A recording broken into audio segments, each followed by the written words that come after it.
উচ্চ মাধ্যমিকে রাজ্যে নবম স্থান অধিকারী তাজপুর হাই স্কুলের ছাত্রী অদ্রিজা জানা। দেখা করলেন বিধায়ক, মুখ্যমন্ত্রী পাঠালেন শুভেচ্ছা বার্তা।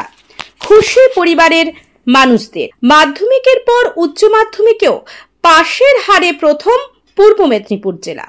মহিষাদল ব্লকের উচ্চ মাধ্যমিকে নবম তালিকায় স্থান করে নিয়েছে তাজপুর হাই স্কুলের অদ্রিজা জানা। তার প্রাপ্ত নম্বর 489। মাধ্যমিকে 1 নম্বর কম হওয়ায় কৃতীদের তালিকায় স্থান করতে পারেনি অদ্রিজা। উচ্চ মাধ্যমিকে কৃতীদের তালিকায় নাম তোলার জন্য কঠোর পরিশ্রম শুরু করে। সেই পরিশ্রমই তাকে সাফল্য এনে দিয়েছে। তবে এবারেও হতাশ, কারণ 1 নম্বরের জন্য 8ম স্থানে নাম তুলতে পারেনি। এদিন তার এই ফলাফলের খবর ছড়িয়ে পড়তেই এলাকার মানুষ থেকে শিক্ষা দপ্তরের আধিকারিক, স্থানীয় বিধায়ক, জনপ্রতিনিধিরা উপস্থিত হয় তার বাড়িতে। মিষ্টি মুখ ও ফুল দিয়ে শুভেচ্ছা জানায়। অদ্রিজা আগামী দিনে একজন চিকিৎসক হতে চায়। মাধ্যমিকে কৃতীদের তালিকায় নাম তুলতে না পারার কষ্ট এবার উচ্চ মাধ্যমিকে নবম হওয়ায় সেই কষ্ট দূর হয়েছে বলে জানান অদ্রিজার বাবা ও মা। বলছি, মেয়ের এই ধরনের একটা সাফল্য বাবা হিসেবে কি অনুভূতি? খুব আনন্দ হয়েছি, মানে খুব কারণ মাধ্যমিকের সময় যে রেজাল্টটা 1 নম্বরের জন্য টপ 10 যেতে পারেনি, একটু আশা তো হয়েছিল, ওর জন্য আমরাও একটু কষ্ট পেয়েছিলাম। যাই হোক, এখন এই রেজাল্টের পর আমরা সেটা ও ঘাটতি পূর্ণ হয়ে গেছে। বলছি, মাধ্যমিকে টপ 10-এ পৌঁছাতে পারেনি 1 নম্বরের জন্য, আর এই যে সময়টা উচ্চ মাধ্যমিক করার, কতটা মেয়ের পাশে থেকে সাহায্য করা হয়েছে? যতটাও পেয়েছি, চেষ্টা করে যতটা পাচ্ছি ওকে অবশ্যই সাহায্য করেছি। টিউশন করানো থেকে আরম্ভ করে যতটা পারি হেল্প করেছি। পড়াশোনার দিক দিয়ে স্যাররা ছিলেন, স্যাররা যতটা হেল্প করেছে, স্যারও হেল্প করেছে। মানে সেই দুঃখটা কি এই ফলাফলে পূরণ হলো? হ্যাঁ, পূরণ হয়ে গেছে। আমার নাম গোপাল জানা। উচ্চ মাধ্যমিকে একটা বিশেষ র্যাঙ্কে করেছো, কেমন অনুভূতি হচ্ছে? ভালোই লাগছে, খুবই খুশি হয়েছি। প্রত্যাশা ছিল এইভাবে? হ্যাঁ, ভালো রেজাল্ট হবে একটা আশা ছিল, কিন্তু টপ 10 এর মধ্যে আসবো এটা ভাবিনি। কারণ আমার মাধ্যমিকে 1 নম্বরের জন্য আমি টপ 10 এ আসতে পারিনি, 11th র্যাঙ্ক হচ্ছিল। সেখানে এগিয়ে আসা উচ্চ মাধ্যমিকে কতটা আরো বেশি ভালো লাগে? খুব ভালো লাগছে। এই সাফল্য পেছনে সব থেকে কার অবদান বেশি রয়েছে? আমার মা বাবার অবদান তো আছে, কারণ আমাকে সব দিক থেকে সাহায্য করছে।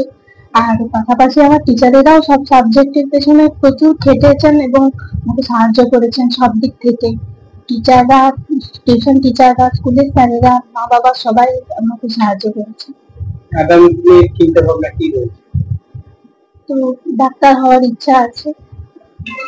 তার প্রিপারেশন কি নেওয়া শুরু হয়ে গেছে? এবছর এমনি নেট পরীক্ষা বসেছিলাম, কিন্তু পরীক্ষা তেমন ভালো হয়নি।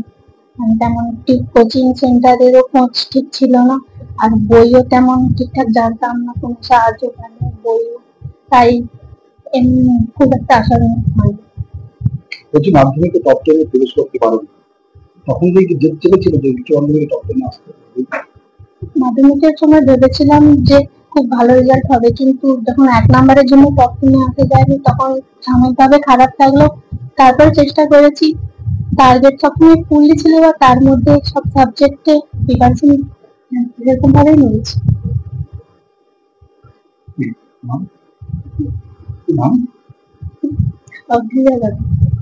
এই ধরনের সাফল্য শুনে কি অনুভূতি হচ্ছে? খুব ভালো লাগছে, সুন্দর একটা মানে অদ্ভুত অনুভূতি হচ্ছে। মাধ্যমিকে আশা করেছিলাম টপ 10 এ যাবে, সেইভাবে মাধ্যমিকে কোনো টিউশন ছিল না তেমন, বাড়িতে পরিশ্রম করে খুব খেটে পরিশ্রম করেছিল। সে একটা আশা ছিল টপ 10 এ যাবে, কিন্তু 1 নম্বরের জন্য যেতে পারেনি। খারাপ লেগেছিল সামনে, তবু হাল ছাড়েনি, চেষ্টা করে গেছে। এবারে পরীক্ষাতেও প্রত্যেকদিনের পরীক্ষা খুব সারা বছর যে পরিশ্রম করেছে, পড়ার কথা তো বলতে হয় না, পড়ার কথা নিজের মতো করে পড়েছে। এটা হয়নি, ওর পরের ছেলে কথা ওটা করতে হবে, আরেকটু পড়ি। পড়ার জন্য কোনো টাইম বাঁধেনি যে আমি এই টাইম পড়বো, এই টাইম পড়বো, এরকম নয়, পড়ে গেছে। সবসময় পড়ছে, খেলার সময় ভাইয়ের সাথে দুষ্টুমি করেছে, খেলেছে, কিন্তু ওর মধ্যেই ওর জগৎটা। মাঝে একটু ছবি এঁকে নিল, তার বাইরে কোনো জগৎ নেই, সেইভাবে নিয়ে এগিয়ে গেছে। এবারে এই পজিশনটা এসেছে, প্রথম নামটা শুনে একটা অন্যরকম অনুভূতি হয়েছিল। তবে এবারে পরীক্ষাটা যে দিয়ে গেছে, ম্যাথ বা অন্যান্য সাবজেক্ট ওর একটু কিন্তু বদলে গেছে। আমরা তো এখনো জানি না কি অবস্থা আছে। ও সেইভাবে ছোট ছোট মিস্টেকের জন্য প্রশ্নপত্র একটু প্রিন্টিং মিস্টেক বা যাই হোক ইংলিশ মিনিংটা দেখেনি, সেই হিসাবে টুকটাক ভুল করে এসছে। তা নাহলে ওর টপ 5 এ মার্কস যাইতেই, এরকম জিনিসটা একটা আশা ছিল আমাদের।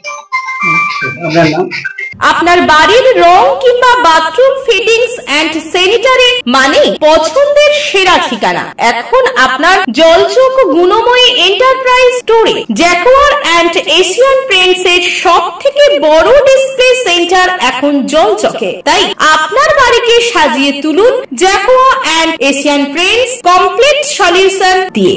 যোগাযোগের ঠিকানা জলচক প্রাইমারি স্কুলের পেছনে, পিংলা, পশ্চিম মেদিনীপুর। কল করুন 8240720151 এই নম্বরে। ভারতের প্রথম ইলেকট্রিক বাইক নির্মাতা রিভোল্টের শোরুম এখন আপনার নিকটবর্তী তমলুক শহরে। মাত্র 20 টাকা মূল্যের ইলেকট্রিক খরচ করে 150 কিমি যাতায়াত করুন। পেট্রোল বাইকের তুলনায় বার্ষিক 60% সাশ্রয় করুন আমাদের ইলেকট্রিক বাইক ব্যবহার করে। স্বল্প ডাউন পেমেন্টে ফাইন্যান্সের মাধ্যমে গাড়ি ক্রয়ের সুবিধা রয়েছে আমাদের শোরুমে। পুরনো পেট্রোল বাইক এক্সচেঞ্জ করে নতুন ইলেকট্রিক বাইক ক্রয়ের সুবিধা রয়েছে এখানে। নিজস্ব ওয়ার্কশপে সমস্ত রকম স্পেয়ার পার্টস সহ যত্ন সহকারে বাইক রিপেয়ারিং এর সুবিধা রয়েছে। এছাড়া বাড়িতে বা রাস্তায় বাইকের কোনো সমস্যায় পড়লে টেকনিশিয়ান পাঠিয়ে রিপেয়ারিং এর সুব্যবস্থা রয়েছে। এছাড়া দূরবর্তী ক্রেতার জন্য বাইক বিক্রির পর বাড়িতে পৌঁছে দেওয়ার সুবিধা দেওয়া হয়। আমাদের শোরুমটির ঠিকানা তমলুক মানিকতলাতে শ্রী লেদার্সের নিকট হোন্ডা বি উইং এর ঠিক বিপরীতে ও ইন্ডিয়ান অয়েল পেট্রোল পাম্পের নিকটে। তাই আর দেরি না করে আজই চলে আসুন আমাদের শোরুমে।